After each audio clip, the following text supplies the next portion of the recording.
Howdy, folks, and welcome to the SoundAppraiser podcast. My name's Cary Nightingale. With me, as always, is Kevin Niebrick. Kevin, how you doing tonight? I'm alive and well. That's good to hear. We thought, as a way of sort of introducing ourselves and what we do as SoundAppraiser, we would each come up with two songs that we see as guilty pleasure songs for us personally, and discuss them using our format and giving them TuneScores and singing praises about what's great about these songs, and also knocking them down a peg or two when necessary. And based on what I've heard out of both my songs and Kevin's songs, we'll be knocking them down a fair few pegs. But they're still guilty pleasure songs, so it should be a lot of fun. I'm going to go first because we go in alphabetical order by song title. So the first of my songs that's a guilty pleasure for me is Dancing Queen by ABBA. You've heard it.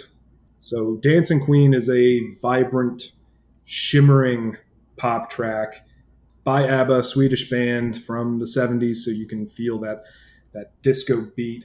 It's got very danceable groove. The melodies, as sung by, I believe that's Agneta and Anifrid. Melodies are very hummable, sublime harmonies and counter melodies because they sort of take turns. Fantastic. The composition lags a little bit when you get to the lyrics because my first commandment of lyric writing is don't sexualize children. And the hook is Dancing Queen, young and sweet, only 17. Why she couldn't have been 23, I have no idea.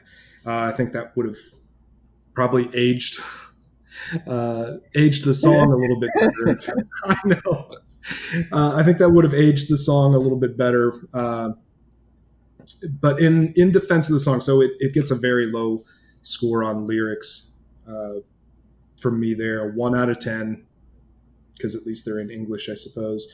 The performance, though, really masters of their craft, all four members of the band and anyone else they had in the session. I thought the performance was really strong, both in terms of accuracy and feel, so slightly above average there. And for the production, there are some things that on deeper scrutiny, and I'll admit this is a song I've probably heard thousands of times throughout my life, because my dad's favorite or maybe only album was ABBA Gold. But in scrutinizing this in the way that we do as SoundAppraiser, there were some things that I had never heard before. There's an electric guitar riff about 2 minutes and 8 seconds in that I had never really heard before. I thought the bass and the bass line was sort of a star of the show, an unsung hero, if you will, because it should have been a little higher in the mix. And from an arrangement standpoint, I do like a song that's not afraid to start with the chorus. So a lot of little embellishments show the polish of the production.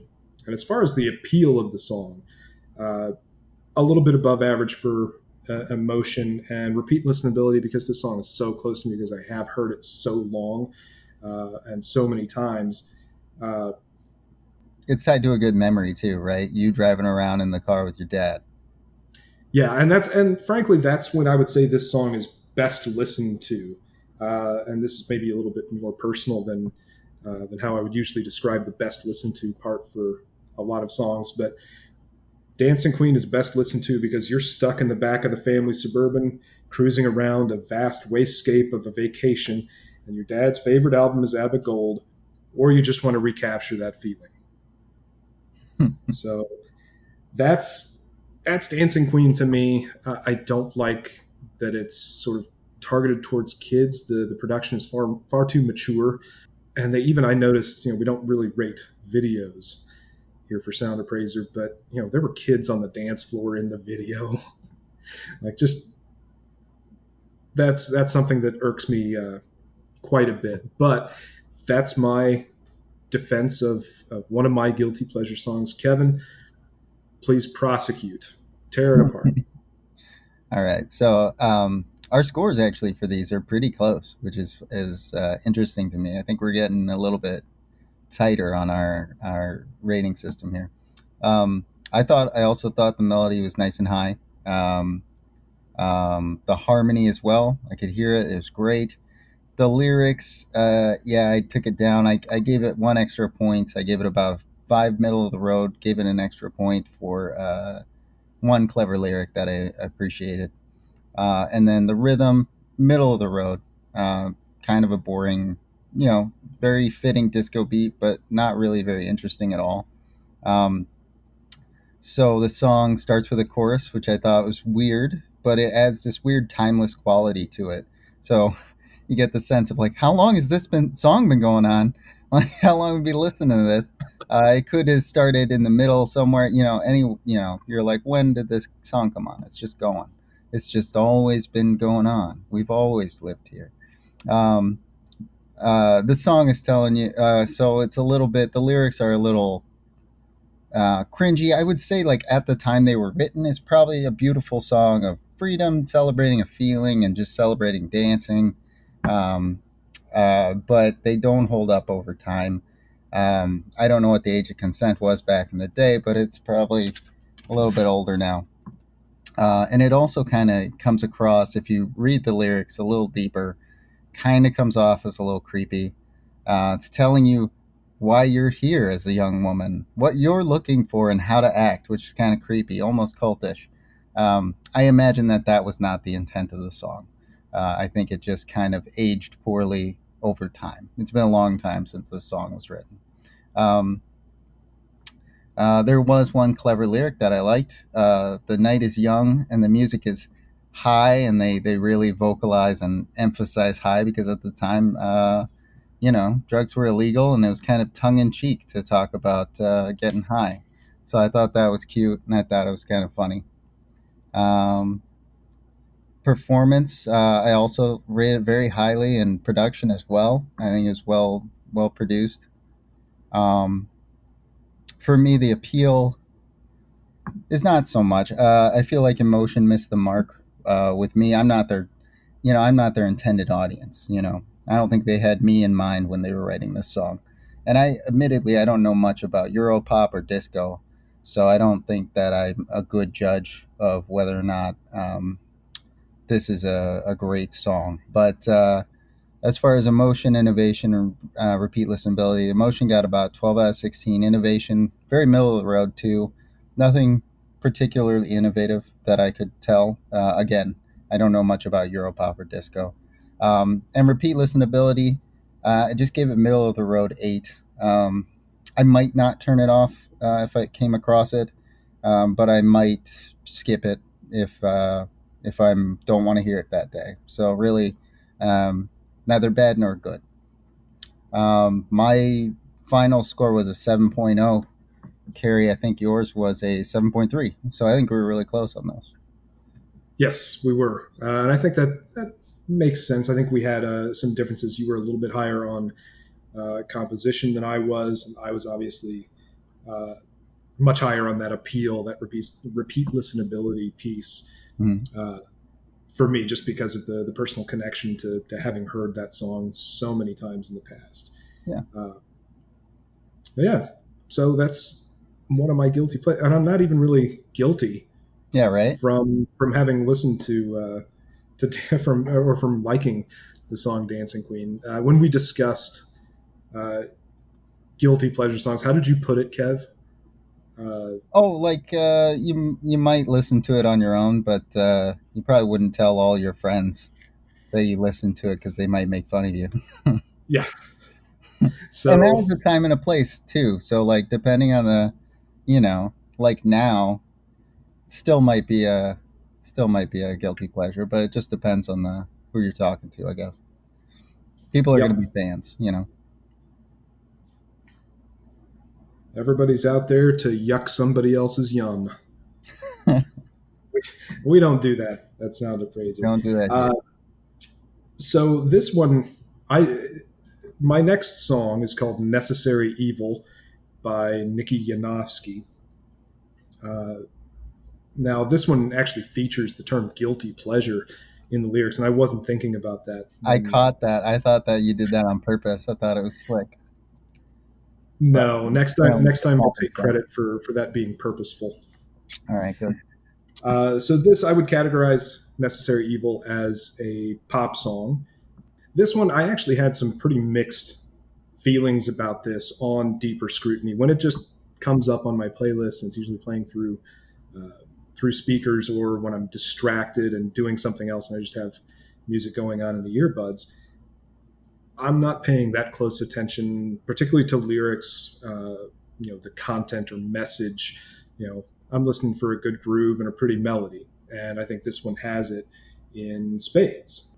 I will say one thing that on deeper scrutiny, I don't like as much is the repetition. So each chorus, when we're looking at the composition, each chorus is 16 bars long, and every other one is my necessary evil.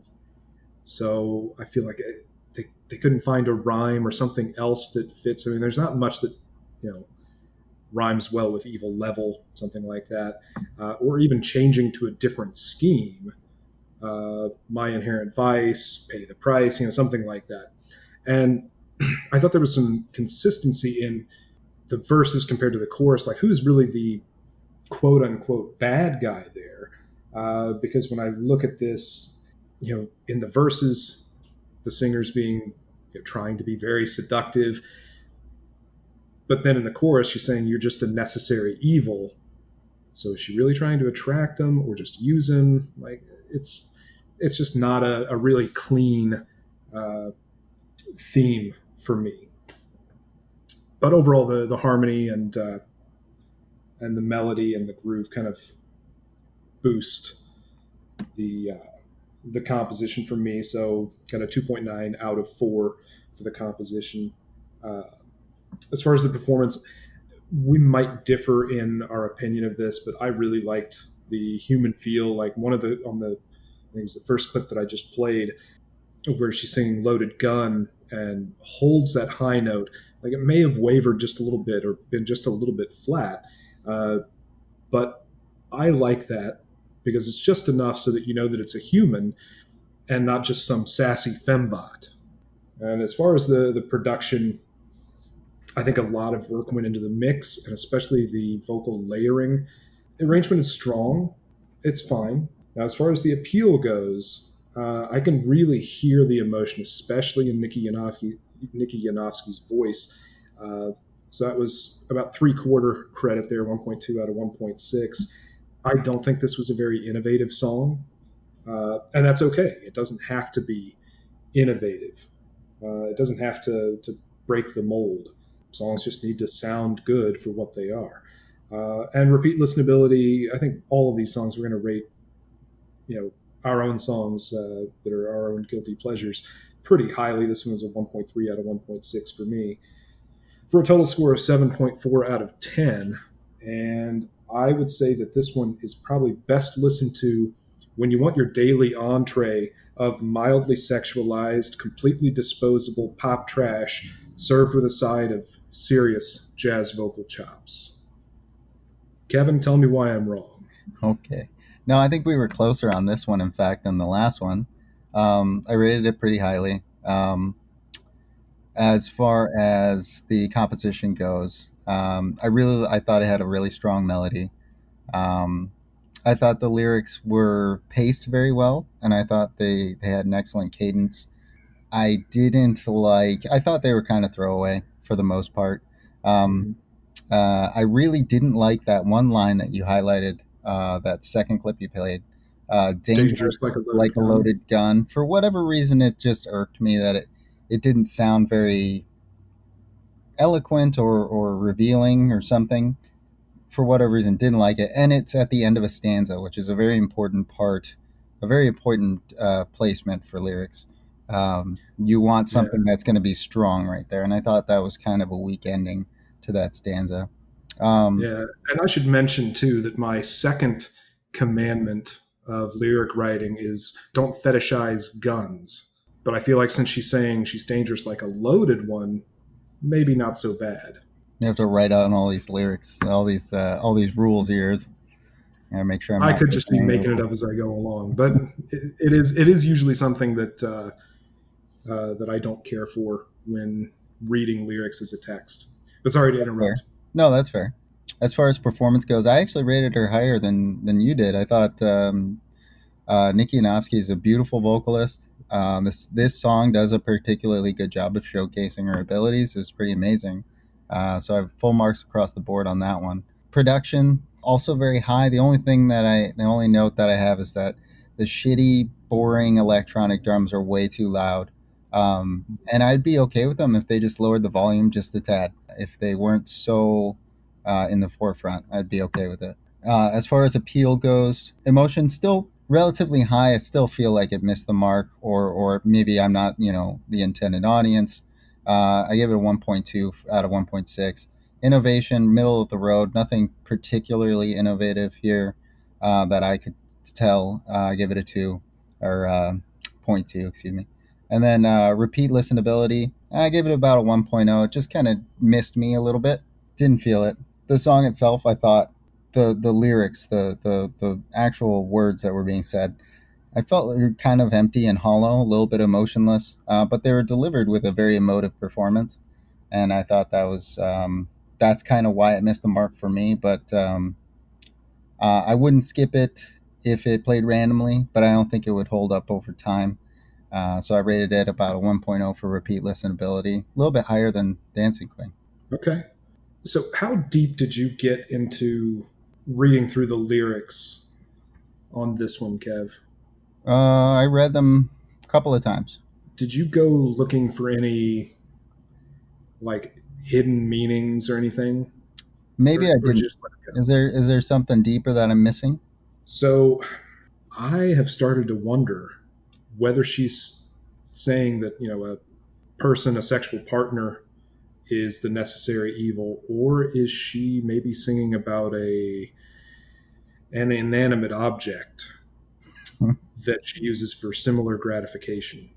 Your brain goes to weird places. I Yeah, love it. yeah. Uh, no, that's what I got out of it. The first part is that she was kind of on the prowl, and then it was a sad throwaway culture we live in. Okay. I will say, as far as hooks go, repetitive as it might have been, My Necessary Evil is a pretty catchy one. And I did want to mention, so this song came out in May of 2014, just a couple of weeks before another song that had a retro feel and a female lead singer called All About That Bass. That maybe we should visit upon All About That Bass as I don't know, like a worst favorite song for me. Uh, but All About That Bass has like 2.4 million views on YouTube for the official video. And I could have sworn that the official video for Necessary Evil had been up since approximately 2014, but it looks like it's a very new song or a very new video that only has like 50,000 views or something so far. Like it doesn't have quite the impressions that All About That Bass did, which I think is probably, if we really scrutinized All About That Bass, if for no other reason than the lyrical content, it would probably not stand up as well as Necessary Evil Yeah, would. we should. Yeah, we should do it. Contrast and compare and see what if anything it does better. It could also be that maybe the video itself helped promote the song. So maybe the video for that one was just better. Yeah, they did hire for All About That Bass. They did hire some actual human beings to be in that video with Megan Trainor, and they were dancing and things like that. So maybe because of that extra effort, because the video for Necessary Evil, they just rented a mansion and rented a cat. I mean, it was a panther, but I mean, it's just Nikki Yanofsky and a cat in an empty mansion. Not the most exciting thing as far as music videos go. Right on. But again, out of context, as we tend to do here. But those are my two guilty pleasure songs. Kevin, I would love to hear. Well, I mean, I wouldn't really love to hear because I have already heard them. and prepared my scores, but I'll prosecute after Oh you defend. God. Oh, But do you want to go ahead and introduce the first one? And I've got a couple of clips for each. so Hoobastank is the artist here. Peace is the title of the song. I want to preface that these are songs that I was listening to probably about 10 years ago. So it was really fun to go back and listen to these songs because at the time I was like, oh, this is a great song. Um, and my musical tastes have changed over time, like anyone else's. Um, that being said, I still rated the song not terribly. Maybe this song I rated kind of low, but I still like these songs. I think the lyrics for me did not hold up. Maybe I just didn't used to pay much attention to lyrics. But artist is Hoobastank. The genre is, I would say, alternative. If you wanted to play a clip of the song, I guess a couple clips. Yeah, I've got two just for giving the folks at home an opportunity to hear how it sounds. Obviously, with all of these songs, there's merit to everything that we review here, so we always encourage you go check out these songs for yourself. Let us know if we're wrong, and if so, by how much in our evaluations. But here's Pieces by Hoobastank. Go ahead and tell us more about Pieces. All right. Looking back and listening to it now, I'm looking at the melody. I rated the melody pretty high. I did like that opening guitar riff. I thought it was pretty good. I feel like they could have done something a little bit better when it switches from the end of that riff back into the beginning of that riff. There's kind of a pause, like an empty pause there. I thought was weird, but the rhythm by and large was also very good. Harmony was really nice. Kind of harmonizes with himself in the vocals there a little bit. And not a big fan of the first voice that he's using, but the second voice, he has a really pretty voice. He does a good job there. The lyrics, I gave it a 0.3 out of 10 or zero point 0.3 out of 1. In this case, so it's very ambiguous. Ambiguous rating in this purpose. It serves a purpose in this case. But when you complicate that with using the use of mixed metaphors, it starts to get a little confusing and it detracts from repeat listenability. This used to be cool when I was listening to it back in the day, but it didn't really hold up under critical listening and scrutiny. Talks about treading water, but also picking up the pieces.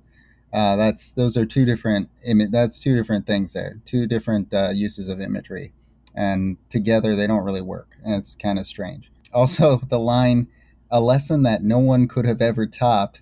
The first joke that comes to mind is like what, like swimming lessons, which is a joke, but I heard it, and other people will too. So I think they could have reworked the lyrics in this one, but it's fine. And then there's surface level sayings like "the water is much deeper than I thought," or "I will not give up." Those are used because maybe it's easy for the audience to understand, but I feel like they're a little overly simplistic to hold up to repeat listenability. The first one gets a pass because it fits the analogy, and the second one, though, is it's a hook and it's repeated. So you're repeating something that really is kind of empty and you're saying it over and over again.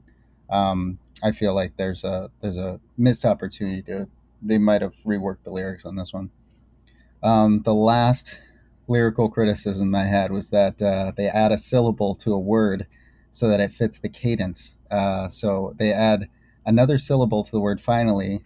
So he sings "finally woke up," and I could not hear it. It's very jarring. I will say, after having all those digs, that the tempo change at 156, 1 minute and 56 seconds in, really breaks up the song nicely, and it was very much appreciated. I did love that. As far as performance goes, pretty decent marks. Zero point 0.5 out of zero point 0.6 for accuracy. Feel I gave it a 0.2 out of zero point 0.6. I feel like maybe it just missed the mark for me. And I think that the confusing lyrics didn't help. I think that they were delivered well. I think that the vocals were excellent. Um, I feel like I still, again, I don't like that first voice that he uses, but the second voice I really appreciate. And if you're not listening too intently, there's really no issue. It just depends on if you're listening to this critically or not. Production, about the same, zero point 0.5 out of zero point 0.6 for mix. Arrangement, 0.2 out of zero point 0.6. The big deal I had with this was that they used the vocal line, turn around and pick up the pieces, but it's obviously a copy paste job. He's not singing it over and over again. It's like very much digitally just copied and pasted, and it's just very noticeable, very jarring. And then all the songs that we rated this week got a 1.2 out of 1.6 for emotion for me. I thought that they were sung emotionally, um, done well, but they just kind of missed the mark for me. Innovation in this case, I actually gave them an extra point, 0.3 out of 0.4, because I don't know, they just have their own unique sound, the band itself, and I really like it. Repeat listenability for me is still actually kind of high on this one, 1.2 out of 1.6. I still like Hoobastank. I think they have a really interesting sound overall. This song was not one of their hits, and it was kind of buried deep on their first album, and I'm willing to bet that that was probably intentional. Okay. It could have been buried a little deeper, in my opinion. No, here's the thing. I didn't hate it, and compared to, your rating was 6.7 out of Yeah, 10 overall. Mine was 5.4, so considerably lower. still above average. Above average Still, for you. still slightly above just the average song. I don't know if it's really above average for me. I got to tell you that a couple of things really turned me off, and this is obviously on a scrutinized listening, a deep listening of the song, and it's a song that I've never heard before, uh, from an artist that I think I'm familiar with. The Reason, that's a Hoobastank song, right? Out of a genre that I'm not particularly connected with. I would call this new metal, Hmm. and I don't use that as a slur. It's just that the time and the place that it came out of, and the overall sound. Uh, that's it's reminiscent enough of some other new metal labeled acts that, Papa Roach, uh, yeah. other Ooh, guys we like should do that. a Yeah. Papa Roach song. No, we should not. That's some dark stuff. Uh, okay, so for the composition, this was pretty much middle of the road for me. 2.1 out of a possible 4 points. The melody and the lyrics were both subpar. The rhythm and the harmony, to an extent, were a little bit above average. Rhythm, I think, was the star of the show because you basically had two rhythm guitars, and the bass and drums were locked in, and things that you mentioned, like the tempo change and stuff like that. Mhm. Like, that's got a strong groove. The melody did not get interesting or memorable for me until the bridge. Yeah. So we're already a verse and a couple of choruses. Actually, I think two verses and Oh, a it's a, chorus in before we get to the bridge, where it gets interesting. There were some interesting pieces of arrangement, where you get the singer's voice doubled or sort of harmonizing in one channel or the other throughout, and that's mm. great. But just the melody's not that interesting, to me. The lyrics, they lost me on pretty much the first line of verse one. I like a rock sink. Yeah. So that's Not a good. either Not a that's good. either that's either the singer expressing his fondness for wash basins that are attached to a faucet but are made out of Maybe he a lives in rocky the material like Flintstones. granite or something. Uh, Maybe he lives I in the like a Flintstones universe.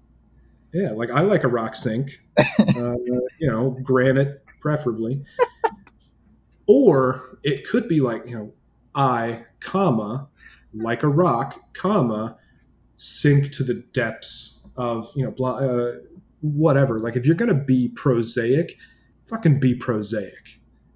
Don't just stop at the stupidest line that you can think of and call it poetry. I like a rock sink.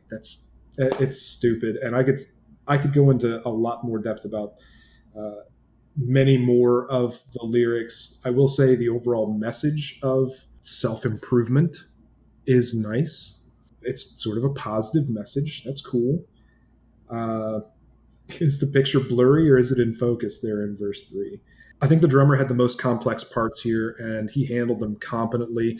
You could argue too that the singer had some complexity to having to do multiple takes on vocals to be able to get the layering the way he wants, even if there was some copy paste. Yeah. I mean, Kevin, you know me, I have a hard enough time just doing one layer of vocals. So that's why I don't do them anymore. And as far as the production, I wasn't as harsh, I don't think, on the production. I thought the mix was really balanced. The part of the arrangement that irked me a little bit was just you've got a heavily distorted electric guitar in the left and in the right, and they're playing the same thing. Yes, it adds a little bit of uh, I don't know, thickness is probably not the right word, but it does make the guitar sound thicker. If there's, I don't know much about Hoobastank, the band, because I refuse to type that into Wikipedia. But Very. If they have only one guitarist and he just played the part twice, okay, I can kind of let that slide. But still, for the arrangement, if we talk about what could make it a better song, and we'll hear this with your second song that we're going to talk about, Kev, because I like the way they did it. It's not hard to build a second guitar part off of the first one once you have the first one. Once you have the harmony, the chord sequence, and the rhythm changes and stuff like that, it's not that hard to do. So your next song, we can highlight that later, but that's something I would have loved to hear just to give it a little extra something, a little extra oomph. For this one, completely average, which is not great when we're talking about appeal, the emotion and the repeat listenability. Like I said, it kind of sounds approximately like any other new metal song I've ever heard and ignored. I feel like there's a message of despair hiding in the lyrics someplace, but they completely failed to make me feel it. I would say that Pieces is best listened to when you're ready to start taking control of your life but can't talk to a therapist yet because you just can't find the right words to describe what you're going through.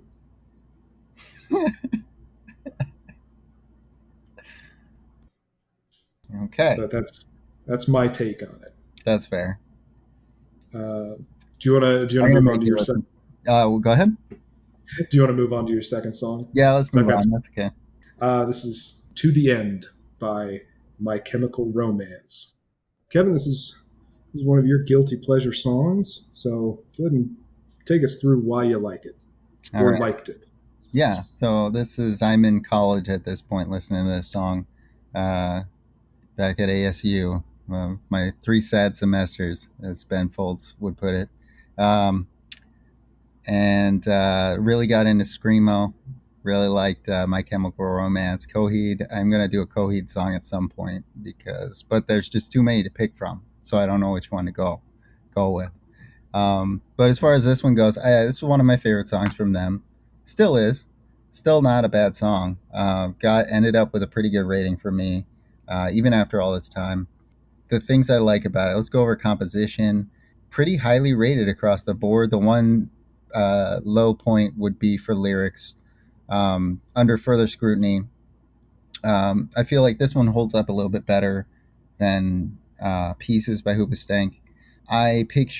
When I listen to the song, I picture a flash forward of a couple going through a messy divorce, kind of shit talking each other. The imagery in that case, if that's what they were going for, the imagery is on point. But some of the word choices are odd. In one lyric, he says, "Face down and bloated, snap a shot with the lens." I think "snap a shot with the lens" is a weird way to say to take a picture. The lyrical cadence overall is impressive. I think it really fits with the mood they're going for. But there are just multiple times where words are kind of shoehorned into a line and they kind of jumble up together, and it comes kind of like a bottleneck for the singer. The singer does an excellent job. Yeah, so the lyrics, I think they could have been reworked. But again, when you try to fix lyrics, you end up running into a whole bunch of problems. So I don't blame them for not doing it. Performance, pretty high. I think they nailed it. The backup vocals work really nicely as a counter melody.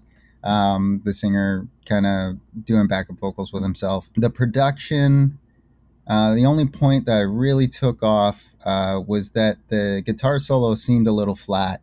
I feel like they could have at least cranked the volume on it, and it would have been nice to hear that. As far as Wait, there was a guitar solo? yeah, Sorry, I'm kidding. Sorry to interrupt. Go ahead. no, that's fine. Um, but yeah, and then as far as appeal goes, emotion, same deal. 1.2 out of 1.6, kind of like almost hit me, but just kind of missed the mark. And then innovation, I gave them an extra point as well, zero point 0.3 out of zero point 0.4.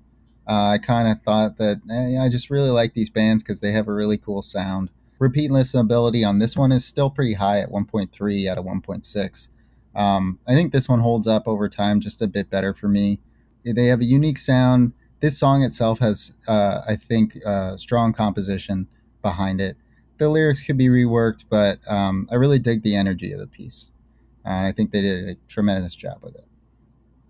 All right, tear it apart. So I actually agree with a lot about what you say. From a composition standpoint, the melody, the rhythm, the harmony. I may not be quite as charitable as you are with a couple of the scores, but we're not terribly far off. I'm going to come back to lyrics in a second. Let's talk about what we agree on. Yeah, Uh, it's such a frenzied piece, and you've got the singer. I think that's Gerard Way. I think that's his name. You got the I think singer. he's Joe Rogan's cousin. I think. Let me look that up. I don't know Okay, why I heard that. That's a weird.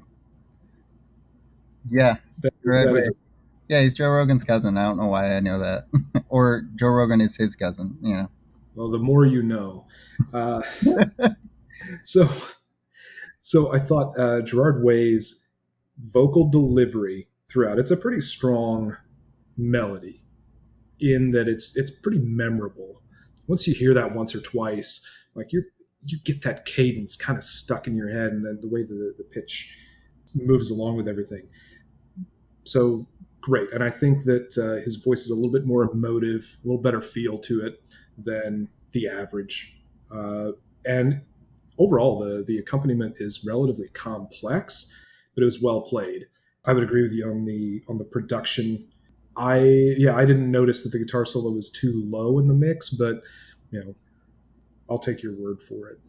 It is a pretty bone stock verse chorus chorus coda structure, but everything within, most of the things within, like especially the verses, is something a little bit more interesting than what you would usually hear. For me, emotion and repeat listenability is just a little bit lower, and innovation too, uh, than how you would have rated it, because you heard this, Kevin, as a like a messy divorce song. Even worse, like it was like a weird for me. I know I'm probably wrong, but I see like a flash forward. So a couple at the altar, about to get married, not knowing that that's what's in store for them way down the line. Okay. Uh, I'm for highly me, uh, I thought it was about necrophilia. Well, I mean, I don't know that you're wrong. I mean, if you consider the artist is dead, like they leave you with something and then you get to decide what it's about. Um, if that's what you got, like that's on them, I think, a little bit for not being more clear. there are a couple of lines that maybe contradict my theory. The woman in the story Mm-hmm. is either dead or she lives very dangerously. Mm-hmm. Uh, she's all the cyanide you drank at the end of the chorus. If you ever drink enough cyanide that someone describes it as all that cyanide, you didn't survive. Um, he calls the mansion not a house but a tomb, Mm-hmm. choking from the stench. Decay has that. Face down and bloated, lost in coma and covered in cake. I'll forget all the diamonds you ate. Like, one, a lot of these lines just make zero sense Yeah, on their own. yeah, that's true. And then when you look at them in the context, they still make no sense to me. Uh, and I like to think I'm a reasonably smart fella, but it doesn't make a ton of sense. It doesn't fit my theory, but I don't necessarily hear it as your theory either. No, I know we're both probably wrong. As we read it, but if you marry me, would you bury me? Would you carry me to the end? I get a strong vibe of that. So I said, uh, overall on this, it's best to listen to when your mom sits you down for the talk about necrophilia, and you say it's not a phase, mom. Uh, that's terrible. So yeah, it There probably is is a a little. lot of no. There is a lot of dead people imagery, and I think that maybe that's on purpose. I mean, the title of the song is "To the End." I feel like maybe the couple themselves is dead. If you're thinking like a Beetlejuice scenario or something, but yeah, like just kind of a fun play. I don't know. It seems very odd. It's all over the place, really. But I feel like if you sat down with the artist, they could explain it to you and just be like, "No, no, no, you're both wrong. It's all about this." And I'd be like, "Oh, okay, that makes more sense." Um, But but yeah, it's a lot of as dark far as imagery. as far as our role in SoundAppraiser, it's our job to try and look a little bit deeper into the concepts or themes or messages in a song. And here's the thing: if we don't get it, Hmm. there's a pretty good chance that your average lay listener won't get it either. So it really doesn't matter what the artist intended; it's how it's perceived. Yeah, that's true. In business, I always hated this, but I came to embrace it. Perception is reality. Perception is reality, Cary. It's if you say when you writing up your resume or something, if you say it like this, you're going to sound too smart. Well, I want to be smart, young Cary. I wanted to be smartest guy in the room, not realizing that was the dumbest thing to do. Yeah, but perception is reality. So if you have a message that you intend your audience to hear, I think it's really important that you consider how it's going to be received or perceived. Um, and I think that would be the lesson for. And I think That's the lesson that we can give to multi-million album selling My Chemical Romance. God, they should have brought this to us first.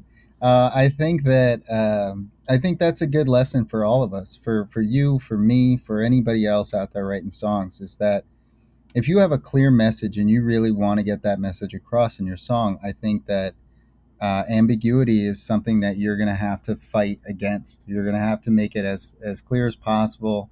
Um, and still, while still trying to remain poetic and interesting and intriguing, not just saying the message straight out. So it's a balance. There's a line you're walking there. And if you end up on the more ambiguous side, if you really care about that message getting delivered, um, you might miss the mark. But if you don't really care about the message, if it's a song that's just supposed to be fun and interesting, maybe exciting, or translate a mood, then you can lean more heavily into that ambiguity of your lyrics, and then it can be about whatever the audience thinks it's about. So it just really depends. I think things to avoid are, yeah, anything with necrophilia or um, sexualizing of children or guns, Carrie. I think that this was an excellent group of songs, and I think that maybe they had that thing in common where it was a bit ambiguous, and you could pull apart those messages and maybe get the wrong idea. So have other people listen Maybe to we the should have song. listened, Kevin. Maybe we should have listened to these backwards. Yeah, there's a See if they message for really the. had any messages in it. Oh, there was definitely a message in there for Satan. No, One of these days, we'll listen to Stairway to Heaven backwards and give our tune score on it. nice. Um, I forgot what I was gonna say, but yeah, like let somebody else hear your song, and if they can point out any of those anything weird, they're like, "Are you talking about this?" And they say something weird, be like, "No, I need to change that lyric."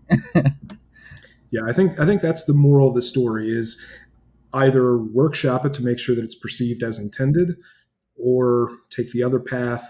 And if you're comfortable letting the college-aged Kevins of the world just, think it's about a marriage and fast forwarding to a messy divorce, or I guess middle-aged Carries thinking that it's about necrophilia, That might just be something weird just about you.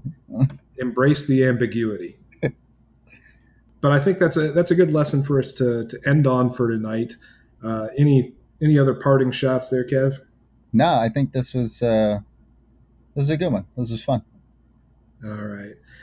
Well, that's been Kevin Niebrick. I've been Cary Nightingale. I want to thank you for tuning in to the SoundAppraiser podcast. We wish you well, and you'll hear from us soon.